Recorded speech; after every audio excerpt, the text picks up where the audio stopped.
அஸ்ஸலாமு அலைக்கும் வரஹ்மத்துல்லாஹி வபரகாத்துஹு. சொர்க்கத்தை பத்தி கேள்விப்பட்டிருக்கீங்களா? நபி ஸல்லல்லாஹு அலைஹி வஸல்லம் அவர்கள் கூறுகிறார்கள், எந்த ஒரு கண்ணும் பார்த்திராத, எந்த ஒரு காதும் கேட்டிராத, எந்த ஒரு மனித உள்ளமும் சிந்திக்க முடியாத சுவனத்தை நாங்கள் தயாரித்து வைத்துள்ளோம் என்று நபி ஸல்லல்லாஹு அலைஹி வஸல்லம் கூறுகிறார்கள்.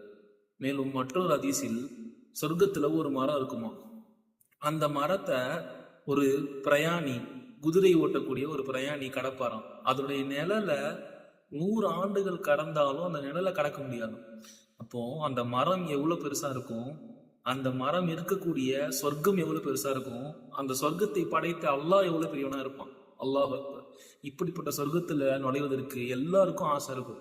அந்த சொர்க்கத்துல நுழைவதற்காக வேண்டி ஒரு துவா சொல்லித்தரேன், எல்லாரும் ஓதுங்க. அல்லாஹும்ம இன்னி அஸ்அலுக்கல் ஜன்னா, யா அல்லாஹ் எனக்கு இந்த சொர்க்கத்தை கொடுப்பாயா என்ற இந்த துவாவை 3 முறை கேட்கறதுனால 4வது முறை அந்த சொர்க்கமே நமக்காக வேண்டி அல்லாஹ் இடத்துல கேட்குமா, யா அல்லாஹ் இவரை எனக்குள் நுழைய செய் என்பதாக. அல்லாஹ் தாலா நம்ம அனைவருக்கும் ஜன்னத்துல் ஃபிர்தௌஸ் என்ற உயர்ந்தரமான சொர்க்கத்தை கொடுப்பானாங்க. இந்த வீடியோவை உங்க ஃப்ரெண்ட்ஸ் அண்ட் ஃபேமிலி எல்லாருக்கும் ஷேர் பண்ணுங்க. நம்ம பேஜை ஃபாலோ பண்ணாம இருந்தீங்கன்னா ஃபாலோ பண்ணிக்கோங்க. அஸ்ஸலாமு அலைக்கும் வரஹ்மத்துல்லாஹி வபரகாத்துஹு.